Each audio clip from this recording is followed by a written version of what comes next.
You're listening to the Options Insider Radio Network. For more quality options programs, visit www.theoptionsinsider.com or search for Options Insider Radio Network in your podcast provider of choice. Listeners can also access all of our programming through our mobile app, available in iTunes and on Google Play. Don't forget to follow along with your favorite programs and submit your own questions for the hosts at twitter.com/options. Facebook.com/TheOptionsInsider or via questions at TheOptionsInsider.com. Gold, crude oil, corn, soybeans, and more. With so many tradable products, the futures options market can be an intimidating place. How can you possibly keep track of the latest trading developments across so many different products? Don't worry. We've got you covered. Welcome to This Week in Futures Options, the program designed to help active futures options traders stay on top of this ever-changing marketplace. Each week, we'll break down the top trades, hot products, volatility explosions, and much more. This Week in Futures Options streams live every Friday at 3 p.m. Central, so be sure to check out our live stream via the Mixlr app. That's MIXLR. Or join our live chat room at mixlr.com/options-insider. Whether you're an experienced veteran or a newcomer looking to separate the wheat from the lean hogs, This Week in Futures Options has the information you can't find anywhere else. This Week in Futures Options is brought to you by QuickStrike, options pricing and analysis software. QuickStrike offers powerful and flexible options analysis and pricing tools via an easy-to-use web-based interface. View prices on outright options or spreads with comprehensive page-level analysis controls. Build trades, manage risk, or explore historical volatility. QuickStrike has you covered, with market data reports ranging from open interest to the term structure of volatility. QuickStrike is the perfect addition to your trading toolkit. Learn more about QuickStrike at bantix.com. That's BANTIX.com. And don't forget to follow us on Twitter at QuickStrike1. That's QUIKSTRIKE1. And now, get ready to break down the latest futures options trading activity. It's time for This Week in Futures Options.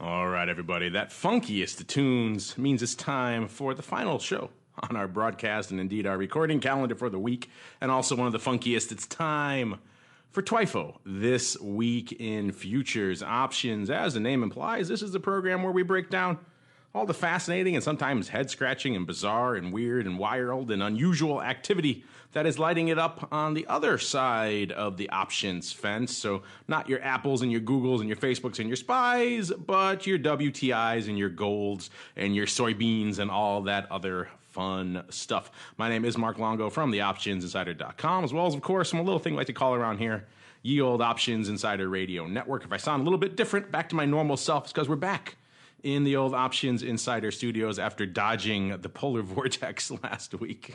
What a week to be out of Chicago. That was a nice one. Now we're back and all things back, including the live stream. So if you're able to make it, if you're able to join us a little bit earlier, some of you may be saying, hey, wait a minute, this isn't your usual time. You're right. Usually we do it. In fact, the guy said at the top of the show, 3 p.m. Central. We're doing it a little bit earlier, 1:30 p.m. Central. In fact, I think we'll be doing a little bit earlier going forward. We're going to make some fun changes to the show. I think you guys are going to like it going forward. Bringing on some new partners as well, so that should be kind of interesting in the new year. But I know potentially this week we are streaming it live and recording it here on Friday, December 23rd. People are looking to get off for the holiday weekend a little bit early, so we got you covered. Doing the show a little bit earlier this week. And who knows, maybe a little bit earlier going forward, too, to make it easier for your schedules. You guys have spoken. We listen. We listen to what you guys like. and we try to accommodate you. Of course, you can always get the podcast after the fact if you can't join us live via Mixlr at iTunes or Stitcher or wherever you get your favorite programs, including Pocket Casts. We're up there as well. Just search for the network feed, probably the easiest place to get everything all in one place. Also, grab us via our mobile app and make sure, however you listen, live, after the fact, via the website, streaming, whatever you do, make sure you hit us up with your questions. We love to hear from you guys. And joining me on the old program once again, my futures options compatriot, my friend slash co-host slash nemesis. He is indeed Mr. Nick Howard, the founder of a program we like to use around here a lot called Quick Strike. Mr. Nick, welcome back to Twifo. Glad to see you survived the polar vortex, sir. Yes, sir. Merry Christmas, happy holidays, everybody. I don't mind the cold. I hate the snow, so bring on the cold. Keep the snow away. I can take it. I can take the cold. Of course, when you see in the headlines that Chicago is colder than Mars and is the coldest inhabited place on the planet, that's something where you're like, maybe I can do a little bit without that degree of cold. You know, that's something else. Right, yeah, sure. When you walk outside and you breathe and it freezes your nose and your lungs, that's a different beast entirely. But yeah, we're back. Everything's working. The equipment all survived the vortex. The studios are still intact. We have shoveled out, and we're ready to go. I think, Mr. Nick, we'll kick it off. We did a lot of diving into kind of an unusual product category for us, kind of an unusual corollary to a product we talk about a lot here on the show, which is WTI. But we haven't gotten into a lot in the past, until recently at least, the whole WTI Brent spread breakdown. Primarily because a lot of our audience, they're mostly in the WTI camp. Indeed, that's what's listed here. Very easy to get. It's over there on CME and others. You can obviously get Brent too, but it seems like WTI captures the most mind share with our audience. So that's pretty much where we focus our attention and talk about the activity. But that said, there is a robust WTI Brent spread market. And we saw it, Nick alluded to it last week, that there is indeed maybe some potential tax changes on the horizon, which will change up that structure. There's been a pretty regular structure to the WTI Brent spread. Obviously, WTI West Texas Intermediate is, of course, what it stands for. More of a domestic product with all of the logistical issues that implies versus Brent, which is shipped around the globe. And so we have a lot of different breakdowns that fall on the logistical side of the fence, as well as tax and infrastructure and everything else that goes behind it. But that spread may be a little bit more fluid than we've seen in the past. I know, Nick, you were, and this is kind of new stuff for you too. This is one of the fun things about doing this show. I know for me it has been, I think it's been for you as well, Nick, is it's opening our eyes to a lot of interesting activity that otherwise probably wouldn't have come across our desks in the course of our normal day-to-day routine because we're so busy analyzing other products and doing a bunch of other things. But WTI Brent is kind of an interesting area. We dove into it last week, and we also kind of speculated that maybe some of that spread activity, I mean, it kind of had to. We were both, former market makers. We know when big spread activity goes up, it's going to impact the underlying, the component products as well. So I think we saw a lot of that last week in WTI. But that said, Nick, I know I've been busy dodging the polar vortex. You've been busy watching a lot of this WTI Brent spread, and it's been going up still pretty actively. And otherwise, somewhat quiet week. It's been an interesting week to watch this spread. So what's been catching your eye out there this week in terms of the old WTI Brent dance? Well, first off, I want to point something out on the TWIO report that's available out on the CME site. We have a little bit of a symbol mix-up on our intraday for the WTI Brent spread. So your volume is not going to reflect what goes on there during the day. But when you look at it like after the close and after we run our jobs, you'll see when you look at it tomorrow, after you're done doing all your shopping and last minute runaround, you're going to see that the volumes will be reflected for Friday properly. But we're working to get that fix out there for Monday. But yeah, I don't know how much I expected to happen after last week. I thought it was sort of one of those newsworthy at the time mentions, and then all of a sudden, it would disappear from anybody's radar. But what we saw this week is more activity in those parity strikes or zero strikes, right? When we're talking about the spread, we're looking at one price minus another. So when we say parity, it usually means, we're talking about zero, right? Zero away from the middle. So we saw more activity in the parity strike. But I think what I found the most interesting is that activity moved closer. Last week we were talking about That trade taking place in June and the December 2018 contract. So we're looking 18 and 24 months out respectively. So what we saw this week was some of that parity strike or zero call strike buying happening in the June of 2017. So, we're a year earlier than we were before. So 1,000 traded out there on a Monday. And that's kind of the closest expiration we've seen for that strike to date. We also saw more activity in the June 8 contract. So we're looking at probably around, 3,000 trading this week, 3,000 in total, more like 1,500 on Tuesday, 500 on Wednesday, another 1,000 today. And that 1,000 today that traded in the June 8 contract was part of one of our favorite trades, a call stupid. So there was the June 8 and the December 8, 1,000 lots traded in that zero strike call stupid. So, people were out there. There was more initiation, more activity. We also saw, more trades outside of those days in the zero strike. And interestingly enough, in the June 2018 contract, we saw a 1.5 strike call trade. Now, there's when you're talking about future spreads, okay, especially when they trade relatively close to each other, you can have a 1.5 strike that's both negative and positive.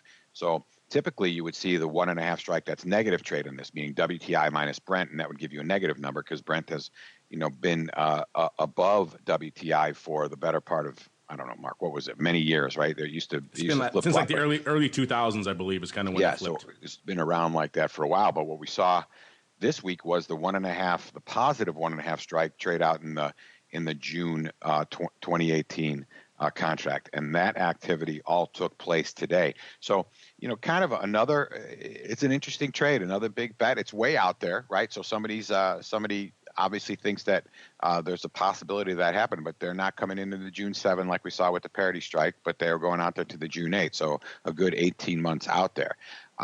So I thought that might have been a candidate for the crazy trade of the day, as well as with the 1,000 lot of the June D's 2018. I don't know. Whenever you're talking stupids, that instantly flags crazy to me. That's a crazy trade of the day. We've joked on a lot of our other programs, just the reasoning, the methodology, or perhaps lack thereof behind why you would do a stupid versus a traditional vertical. Obviously, we're talking about a little bit of a different underlying here. It's a spread, so it's something so the stupid may have a little bit more utility here. But yeah, there's a long-standing debate on this network about the when or should you ever indeed do a stupid, or is it always better to to maybe pick your strikes, pick your poison a little bit better, or perhaps do a spread or something along those lines. But yeah, spreading it off across multiple strikes, let alone into funky multi-leg stupids 2, 3, 4, it gets pretty crazy. But yeah, whenever I hear stupid, I don't know, that to me, just because it's a stupid, it gets my vote. Maybe our listeners will have a different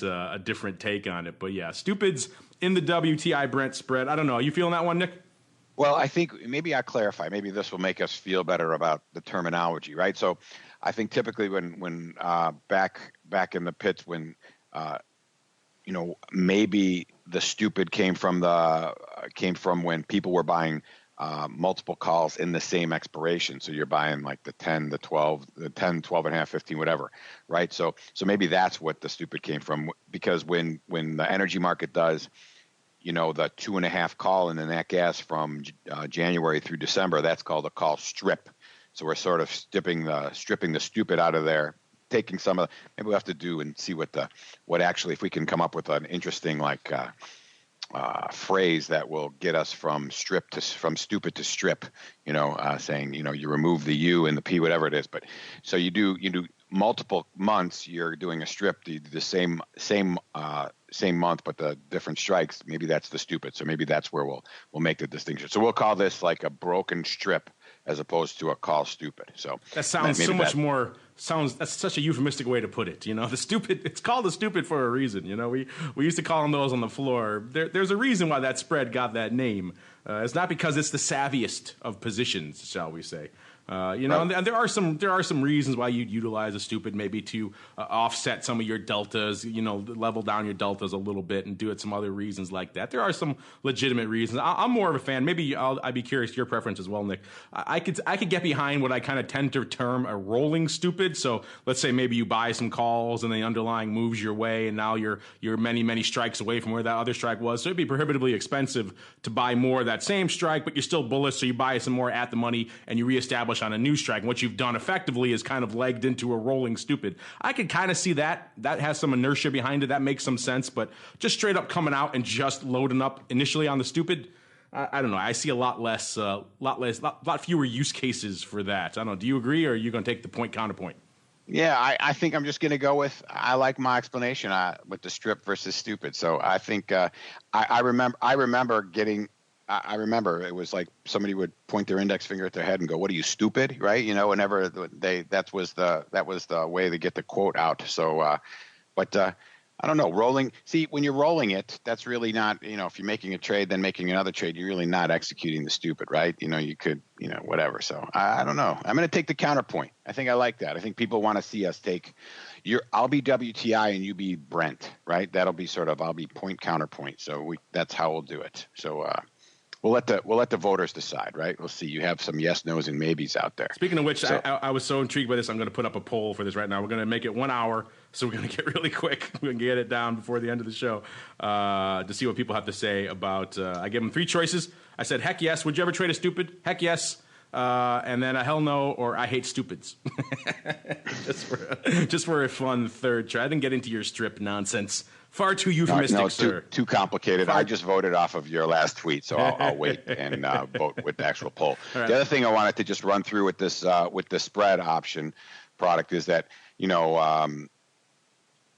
as of yesterday's close, open interest was over 94,000, right? So that's a 5.5% increase just this week so far, and this will go up even further because we have the 1.5 strikes that traded today that hadn't traded prior to today. So we know that that's an opening on that strike.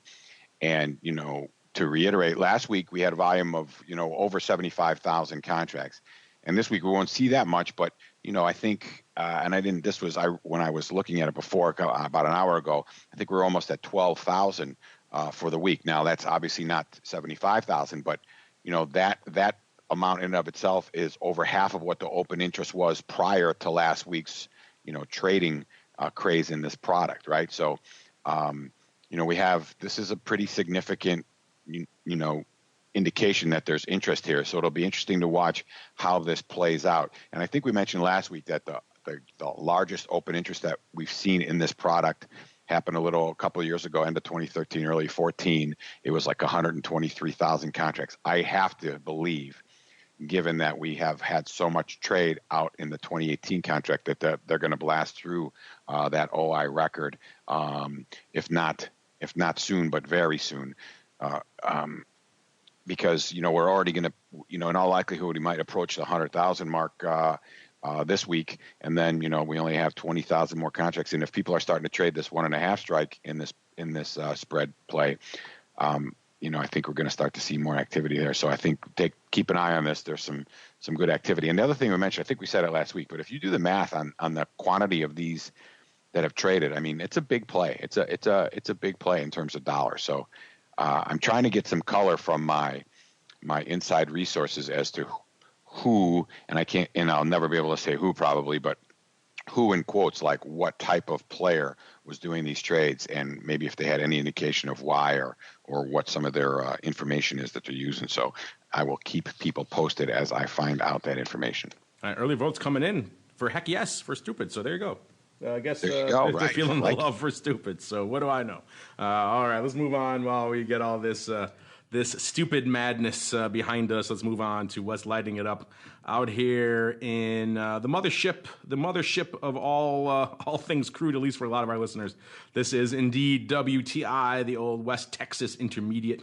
We've been parsing this one a lot lately. It's kind of been one of the stories. If there's been a story in the futures options world this year, you had some hiccups You had some moments where gold was huge, of course, post-Brexit, and a few other times. We saw currencies lighting it up in those time periods as well. But there's been one narrative that has coursed through the veins of the futures options market for the better part of this entire year, indeed multiple years. It has been just kind of the up and down dance of all things crude this year. And as we come out to the end of the week here, end of the year here, I should say, we're seeing crude kind of settling out, WTI kind of settling into that mid or so 50 handle range. Seems like we kind of set a new floor for ourselves out here, at least for the near term. We'll get to some of the open interest and what's that saying for us here in a little bit. But still, it's been interesting to watch. One of the things, I don't know, Nick, this has kind of really caught my eye before we even get into the individual activity out here. We were talking about, in fact, on vol views not that long ago, just the continued erosion, implosion, call it what you will out here, of crude vol. You know, we're seeing it. I don't care where you look. You can look at some of the VIXs of these products, like OIV, which is the WTI VIX, or OVX, which is the VIX of USO. Both of those kind of breaking through 30 this week for the first time this year. And first time in a while, quite frankly. We're seeing vol off across the board here in WTI, anywhere from about 2 handles, 2 points in the front couple of months, off to about 1.5 points in the later months. But anywhere you look, it's just getting crushed down to about the mid or so 28 range, which is kind of in line with what we're seeing out there in the OIV as well. So vol just taking it on the chin. You know, we were saying for a long time out here in WTI that the vol, where it was to be found, was found in the put wing. That's where people were bidding things up. That's where the premium was. It was very much like a traditional equity in that sense, where if we wanted to see some vol returning, we had to really see a sell-off in WTI. A prolonged, protracted rally in WTI would lead to kind of a vol annihilation. That's pretty much exactly what we've seen as crude has rallied into this 50 handle and now kind of seemingly, at least for the near term, kind of locked in around this level. We've seen vol just take a huge hit. I guess depending on which side of the fence you lean on, that could be attractive to you. We didn't see much in terms of evolution of the skew this week. The skew is pretty much about exactly where it was last week. You can follow that along by yourselves, listeners, over there on the quick skew. By the way, I forgot to plug top of the show, cmegroup.com/TWIO this week in options. If you want to follow along with us here and indeed run your own reports and follow along with exactly what Nick and I are looking at, seeing the exact same numbers, do that. It's all free. Kick the tires and light the fires. You can click on there. I think if you log into the Essentials over there as well, which is also free, you can get access to the quick skew, which is exactly what I'm talking about now, which will show you the evolution, not just of the skew in total, not just one random number that it kind of spits out, but actually the evolution of the call wing and the put wing, which is why we like to watch that, because they do move independently. They are different beasts. And you'll see the kind of the call wing and the put wing both kind of in similar territory to where they were last week. Hence, why we're not seeing a lot of evolution in the skew. But before we even get to the activity breakdown, Nick, has this kind of surprised you as well? Or, I mean, obviously, historically, there are, crude can trade in lower volatility ranges. For the better part of the last year or so, if not longer, it has been well above these levels. And I know we have, just by looking at the, getting the feedback to this show and talking to our listeners, I know there are a lot of new entrants to the WTI, to the crude oil marketplace and the futures options over this past year as a result of all this activity in Brent. And they've never really seen a lower volatility level out there. So has this continued erosion surprised you, or is this pretty much what you expected? Well, like we've always sort of talked about while we've been doing this show, when you start to get into these trading ranges, there's not a whole lot of reason, unless you're getting some significant movement within that range, to have volatility or to own volatility, right? So it doesn't necessarily surprise me. I mean, we've been talking for 2 or 3 weeks now where you've had people with the OVX and stuff thinking that it was going to continue to go higher with the volatility, but it just, until we get outside these ranges, and we talked about it, early on, even when they had the OPEC meetings and stuff like that, where we had to go, where we thought we might get a pop, and we did see pops as the future sort of approached those levels. But it really looks like, I mean, if you look and like you mentioned, we'll talk about it a little bit, but if you look at sort of where the trade's occurring and where some of the OI levels are and that type of thing, it looks like we're in a new range. And as you mentioned, we could go lower, and you could very well stay lower for a period of time, because we've seen that historically, in 2013 and 2014, I'd say the better part of those 2 years was spent at or below the 20% volatility level. So, Am I surprised that, given the activity that we had 3 weeks ago with the meetings, we did see the pops and we got those, but I'm never really surprised to see vol come in pretty hard after sort of an event volatility time frame, because it's typical. Like if you go, I can give you another example. If you go look at the short-term interest rate, the Eurodollars, after there was a buildup into the FOMC. There was the rhetoric coming out of the Fed was that they were going to do more rate cuts for 2017 and 2018, and you saw vol get bid more than it usually would, and then 2-3 days later it got annihilated across the board. So when you see these event vols happen, it gets pumped up. So I think they say, oh, vol's high, but that stuff comes out. That event vol's got to come out. It normalizes a little bit. It starts to look at what the vol term structure looks like to see, where volatility really should be. Because, if you get something that's too high early on, and then you have a lower vol further out in the term, the expectation is that you're going to move towards that. So you really can't support, that interim volatility moving to that second contract or the deferred contract. You can't support such a high level if there's no movement underlying. So did I say I've always been I always thought that we could go a little bit lower here. Now, am I trading it? No, I'm not, but I just was looking at, where we were from a futures movement standpoint, from a range standpoint of where the trade was, that type of thing. So I'm not necessarily surprised. I'm surprised that, I guess what I'm surprised at from the volatility standpoint is we haven't seen the,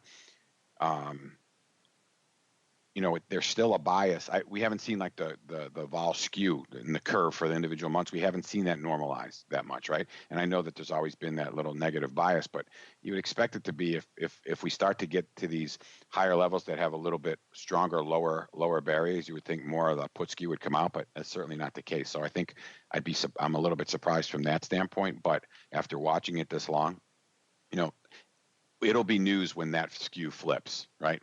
Vol going lower right now doesn't surprise me. Can't see it unless something happens like next week. You can figure it's going to be steady to nothing, right?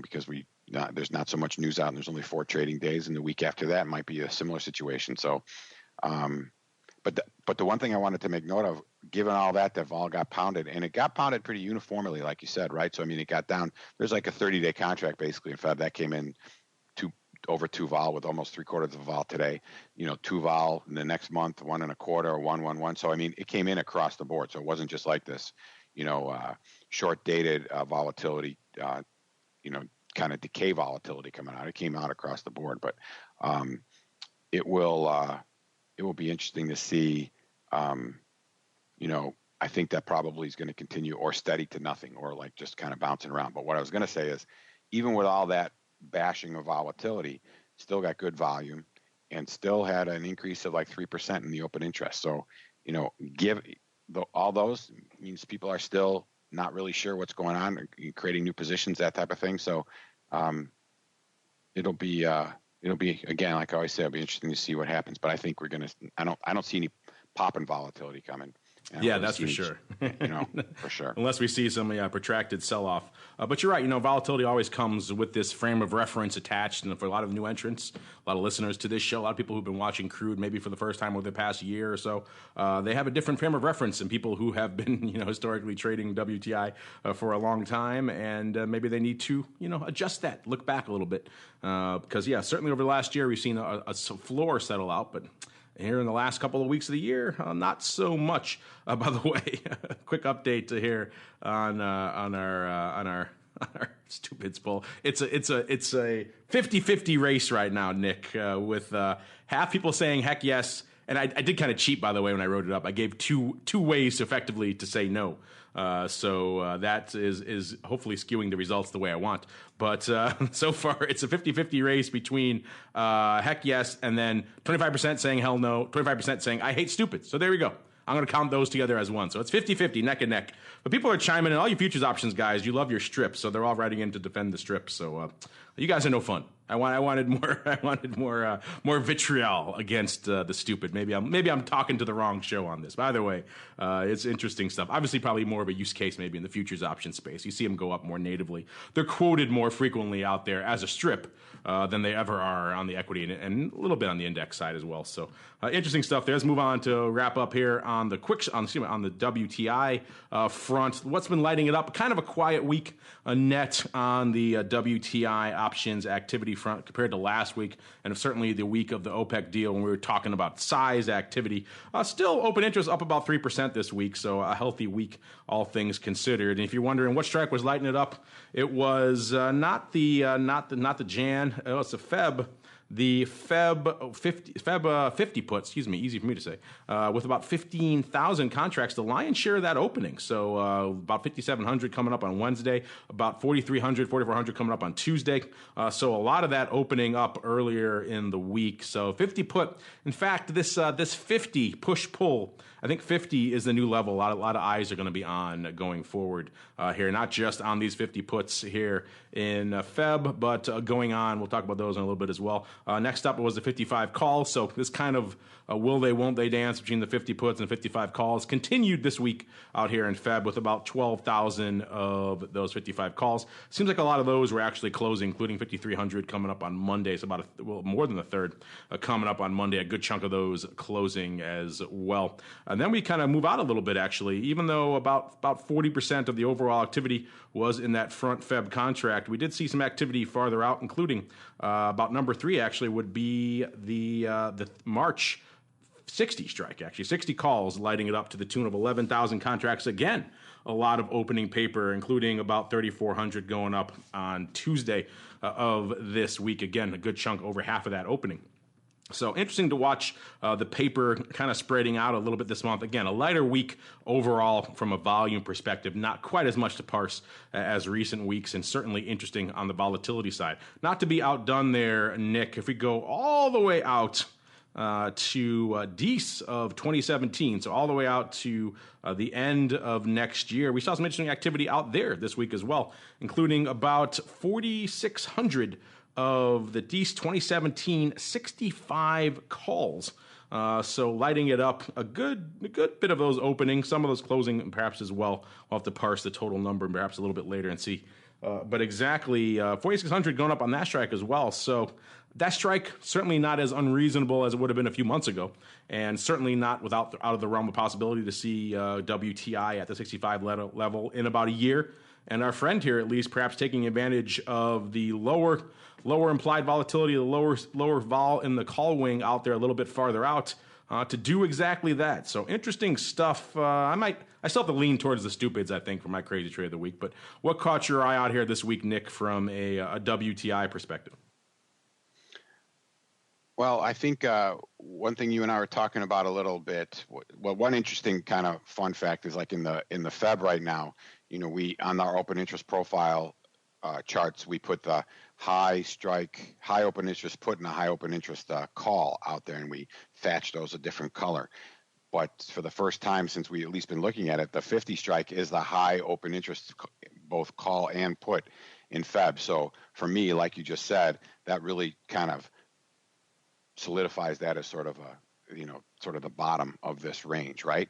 And the other thing, which I was trying to, as I was running through the report, I was trying to click on the volume most actives and sort of get an idea of where, what the range of strikes that we're trading. And you could see it just from the most actives, right? A little bit, but I really wanted to see across the board in each expiration where it was trading. So just sort of eyeballing it, a lot of the trade was in that 45 to 60 range. So, but you mentioned sort of these outliers, the 70 call out in SEP. I think I don't know if you did mention one, but the 65 out in December.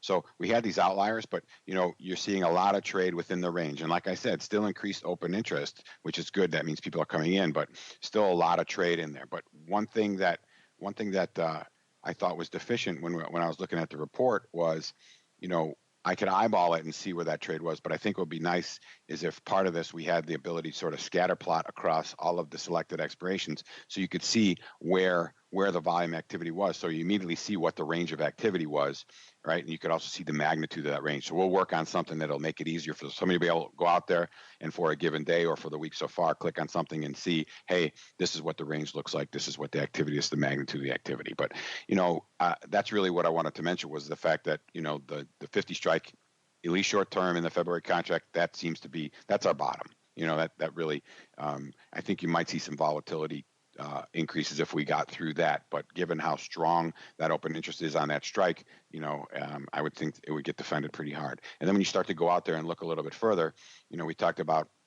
we saw that the open interest and where it is, and I tweeted that screenshot of the open interest heat map, and it showed pretty significantly that the range was really pretty well. It's pretty good evidence that the range is between the $50 and $60 range, and that's basically repeating something that you said earlier on, and that's showing those are the high strikes of open interest. So you're going to see some boundaries established by that, and then after that you have 45 on the downside, and then resistance of 65 on the upside. So I think if we trade, and that's pretty, like we always talk about, right? That's a pretty big range, but we've also said you get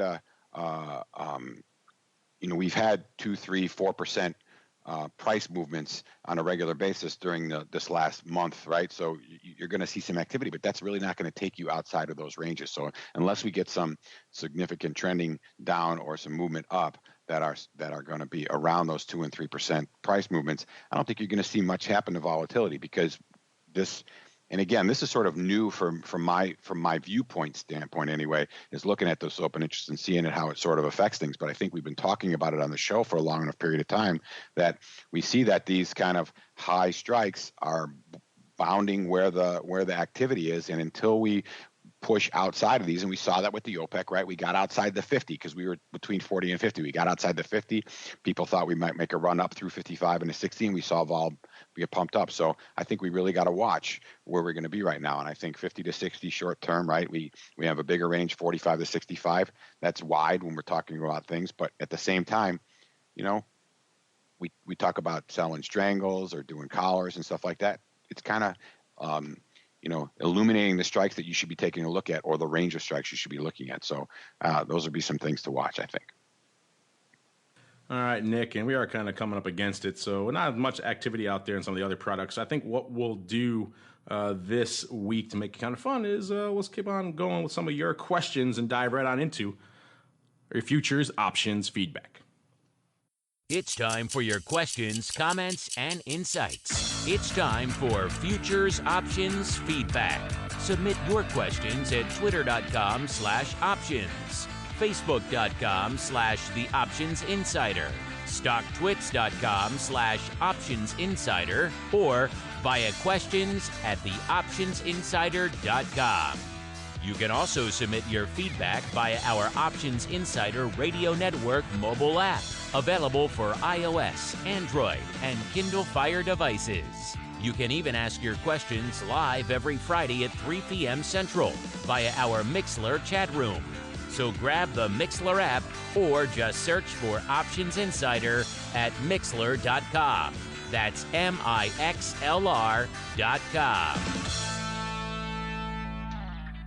All right, everybody, welcome to the Futures Options Feedback, the portion of the show where you guys get to take the reins with your questions, your comments, your insights, not just for us, but for your fellow listeners. Speaking of insights, Nick, I think this is kind of interesting because this actually kind of shows, I think, the perhaps different nature of some of the listeners of this program versus some of our other shows on this network, because despite my attempts to bias this poll very heavily against stupids, it's actually still breaking down pretty even. We got another 40 minutes or so in this poll. I asked you again, would you ever trade a stupid? Very straightforward. Heck yes, hell no, or I hate stupids. So 2 ways to vote no in this poll. Maybe I worked against myself. We'll see. 53% so far saying heck yes. 24% saying hell no, 23% saying I hate stupid, so siding with me. But again, I think in the futures option space, stupid, not quite as pejorative of term. In fact, you don't call them really stupids, you call them strips, and there is a little bit more of a use case for them. So I could see why the audience for this program is kind of rallying behind you, Nick. But if I had done this on, let's say, the option block, something like that, I guarantee you would have been slamming stupids all day long. So there you go, Nick. You and all your biased cronies coming in and spoiling my poll. Hey, you know what? I just was trying to reason it out, right? So, I mean, I think the stupid's got to stay in the month and the strips got to go out. But I want to just shout out to Gary Fryette, who's out here, and I believe he's listening because he actually tweeted us during the show, but he used his quick strike. So thanks for listening, Gary, and thanks for your strip comment. Appreciate it. Yeah, you guys and your love of the strips. No fun. All right. Let's see. I'm just teasing, of course. We value all of your input, some more than others, but let's see. What do we got here? Oh, here's an interesting one from Jack or Jack K. Let's say he says, are covered calls a viable strategy in futures options? Also, can I trade futures options in a 401k? Thanks for the fun info. Well, you're welcome, Jack K. Maybe we'll start with the latter portion first. I'll think of some brokers off the top of my head that are, 401ks are very restrictive by definition. IRAs, 401ks, all those retirement accounts, they limit you in the types of products you can trade, the types of strategies. You can't do naked short lever type positions like you could in a lot of regular trading accounts. I don't see a reason why you couldn't go in and buy, let's say, a call on a futures options product. It really depends on kind of some of the savvy of your broker to offer those products to you. Sometimes they give you kind of a stripped down product listing. You can trade this in your IRA or 401k, and that's kind of it. But yeah, from a straight up perspective, I don't see why you shouldn't. Maybe this will tie into one of our other broker questions. We'll get to that in a little bit as well. Let's start with the first part of it first, because this is kind of interesting, Nick. Are covered calls viable? Obviously, covered calls a popular strategy for across the board. A lot of people on the equity and index side of the fence use them as kind of just their regular old income trade or a way to pay for some protection through a collar or some other types of spreads like that. But yeah, in the futures option space, as we've outlined on this program many times, I think covered calls are maybe a little bit more fun out here just because you got to keep your wits about you when you're writing them. For example, WTI for the better part of this past year has kind of been a no man's land when it came to covered call writing, unless you looked in the nearer portion of the term structure, which is kind of where you want to migrate your covered call liquidity anyway. You want to keep it kind of nearer to expiration. So if you were selling calls in like the front month or even in the weeklies of like, you did better because there was a little bit more juice in there versus, let's say, our friend out here who bought the Dees 2017 calls.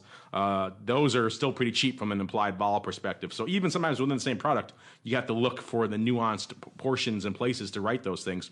And a lot of other products like gold have been just all over the place from a skew perspective. So some weeks you're getting a ton to write those calls. Other weeks, yeah, not so much. I think we're leaning towards the latter category right now out there. So it's really fun to watch. It kind of varies product by product. It's kind of hard to make a blanket.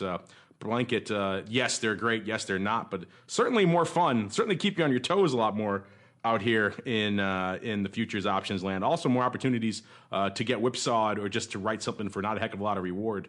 That said, Mr. Nick, what are your thoughts here for Jack? He wants to know about the futures options in like a retirement account and also the viability of covered calls across this broad spectrum of products we talk about every week. Yeah, I agree with you. I don't think the covered calls are going to be that much different from how you would think about them in the equity market. But you're right. You don't want to go too far out, especially in some of the products, right? Because the skew is a little bit battered up top there. So it's the same as anything. You got to pick your, again, probably a good idea is to look and see some open interest around something you might want to sell. If you got a more of a uniform smile in the curve, you can pick some higher strikes that are bounded by or go above where there might be a high open interest and maybe sell something out there and get your future on and then see what happens from there. You also got to watch your expiration. The difference is you have to watch your future expiration to your option expiration as well, right? So you want to make sure you take that into account because you do have sometimes where options expire before the futures goes off, and that might not necessarily hurt you, but you just want to pay attention to those things too. As far as futures options and 401k, I don't think that anybody would be averse to you like purchasing stuff in there. Selling them, on the other hand, I don't know if you want to do that with your me personally, I'm probably not comfortable doing that within a 401k, but I'm sure that if you have the right paperwork in place, you can do pretty much whatever you want. Now, I don't know that. I don't trade them in my 401k, but I'm pretty sure I've done options in there, so I don't think it's a problem with their long options. So, yeah, I mean, if you're looking for ways to have fun with your retirement money, fun with your savings, go right ahead. Retirement savings, go ahead and take care of it. I'm sure those guys would be glad to let you trade whatever they want. Yeah. Welcome, retail futures options traders. There you to go. Your 401k. There you go. Yeah, theoretically, there shouldn't really be much of a difference between buying a call on Apple and buying, let's say, a WTI. Obviously, you have to have the futures, component there, which could be a hindrance for some firms. Speaking of futures brokers, let's get to this question here. A similar question from Trader Taz1. I like the handle. He says, do we have a broker recommendation for someone who is new to futures options, maybe with a cash account, since he doesn't want to do margin? The latter portion, I think, is going to be the sticking point before we even get into the broker recommendation. You're going to need, most brokers, when you sign up for the options approval, they give you, first thing they do is give you a margin form, because you're going to be trading on margin for a lot of these strategies you're talking about. So that latter point may be a deal breaker with a lot of brokers, unless you come in and you only do them through an IRA or some other type of account where, the margin type trades are restricted and you can only do things that are covered and things you have the cash for. Maybe that could be an end run around it, do it in a retirement type account. But other than that, that may be a deal breaker for a regular trading account. You have to talk to the broker. Maybe they'll make an exception for you, but I know a lot of them won't. That said, the first part is kind of interesting. A broker recommendation from someone who's new to futures options. This is an interesting area, an evolution of the space we've seen. A few years back, let's say 3, 4, 5 years ago, if someone had come to us asking this question, there were not a lot of choices. You had your RJOs and a few others, who were more specialists on the futures side, who had added some futures options functionality in order to accommodate those people, but it wasn't kind of their main wheelhouse. Fast forward a few years, and a lot of the traditional players you may have come to expect to use on the options brokerage side, so your Thinkorswims with TD Ameritrades and your Options Expresses with Schwab's and Options House now, they launched an FCM recently. So a lot of these brokerage firms that are option specialists have now really started to expand into the futures option space. In fact, you talk to a lot of these brokerage firms now, that's where a lot of them are focusing a lot of their efforts. And they see the interest in WTI, they see the interest in gold and these other products, and they want to offer you an option for that. So, pun intended. So they've really gone the extra mile to break down a lot of the traditional barriers. Used to be, it was a pain to open up a futures account. You had to have that set up. Now it's kind of a couple of clicks and you're approved, or at least you've submitted the application. They've combined all the accounts usually into one interface, so it really looks like, for all intents and purposes, you have effectively one account, even though you have multiple accounts. So they've really gone a long way towards streamlining, getting rid of those barriers to entry. So yeah, there's a lot more choices now, good news, than there were a few years ago if you are an active futures options guy. The futures options stuff, unfortunately, is still a little bit, maybe sometimes behind the times. I mean, all the bells and whistles are still going to be on the Apple and the SPY and the Google people. But if you can get a good broker that has a good options platform, and they also offer futures options, I think that's a good starting point. That said, Nick, you play in this space day in, day out. What do you have to say here for our friend Trader Taz1, who has issues with margin and also wants a broker rec for someone who's new to futures options? Well, I think Mark hit it for the most part. If you want to just deal in cash, then you're more than likely just going to want to play from the long side, right? Because you have to have the money in there in order to make the purchase on that stuff. So that's probably a good starting point anyway, is to sort of buy and see how things react. So you're paying a price expecting movement in one direction or another. You got to make sure you're paying attention to the volatility, where the future is, right? Because you don't want to overpay from a volatility standpoint and see your prediction be correct but not make any money because volatility didn't work in your favor. As far as the ones I like, I personally use TD Ameritrade, and I think it's great. It's got Thinkorswim on there if you want to learn about stuff. It's good. Probably it's from a equity option standpoint, but it's got other good stuff in there too. And other than that, I know that I think I've heard. What's the name of that one? That's help me out, Mark. It's got like a little like Lego guy as its logo. It looks like a little guy made with a rectangle body and like triangle not like arms. the money block trading block guys. Those guys. Oh, Interactive Brokers, is that what it is? Oh, IB. Okay. Yeah, IB. I heard as I don't use that one, but I've heard a lot of people that like that one as well. So I'll go with IB. IB. I've not heard a lot of bad things about. And then the other ones, like Mark mentioned. The only caveat I would say there is because he mentions he's new to futures options. And yeah. I would not send someone who's new to anything options to IB. That's kind of they've made their wheelhouse. They've staked their claim on kind of being the broker for the very skilled, sophisticated, active guy. So if you're new, you want a lot of times the new traders want some hand holding. They want a little bit of education, a little bit of someone to talk to.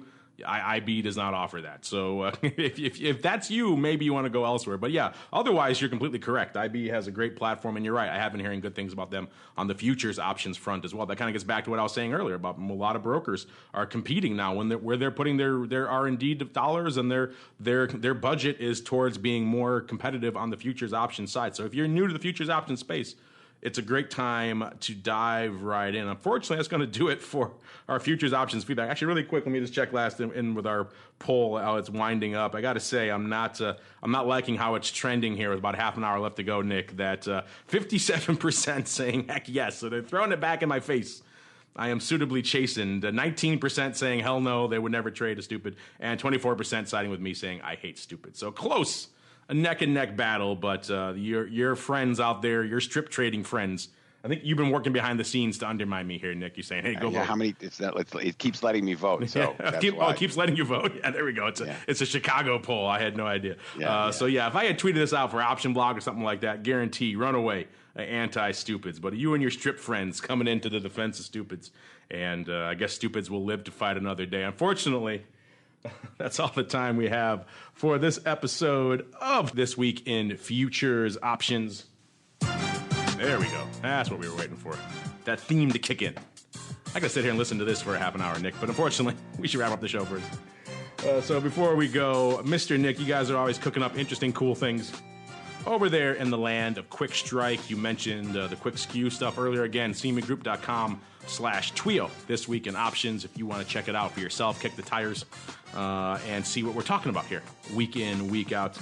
But as we head into the quiet part of the year, Nick, the holiday season, you guys got anything up your sleeves for the coming weeks over there in the land of Quick Strike?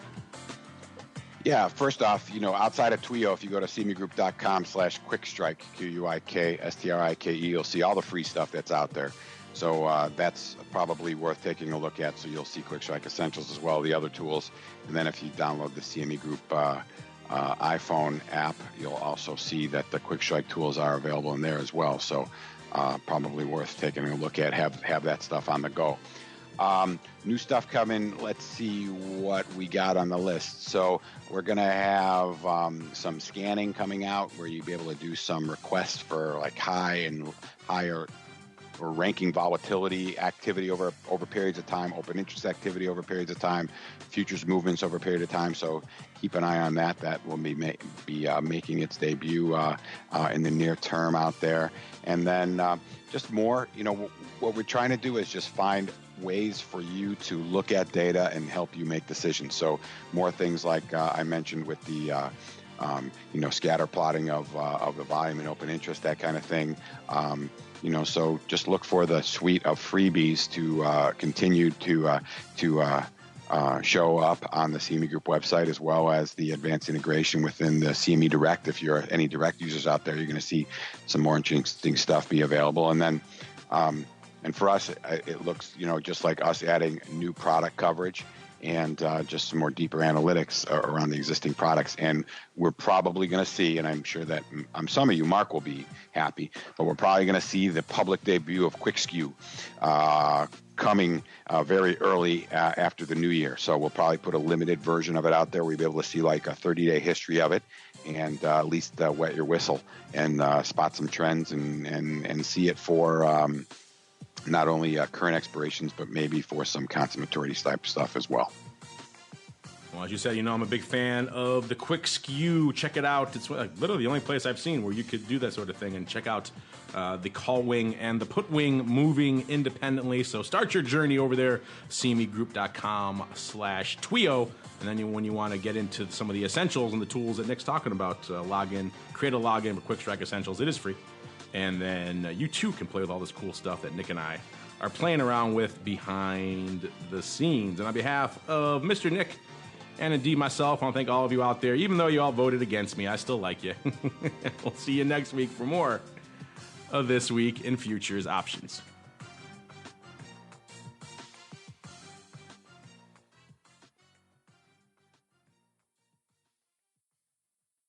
This Week in Futures Options is brought to you by Quick Strike, options pricing and analysis software. Quick Strike offers powerful and flexible options analysis and pricing tools via an easy-to-use web-based interface. View prices on outright options or spreads with comprehensive page-level analysis controls. Build trades, manage risk, or explore historical volatility. Quick Strike has you covered, with market data reports ranging from open interest to the term structure of volatility. Quick Strike is the perfect addition to your trading toolkit. Learn more about Quick Strike at bantix.com. That's BANTIX.com. And don't forget to follow us on Twitter at QuickStrike1. That's QUIKSTRIKE1.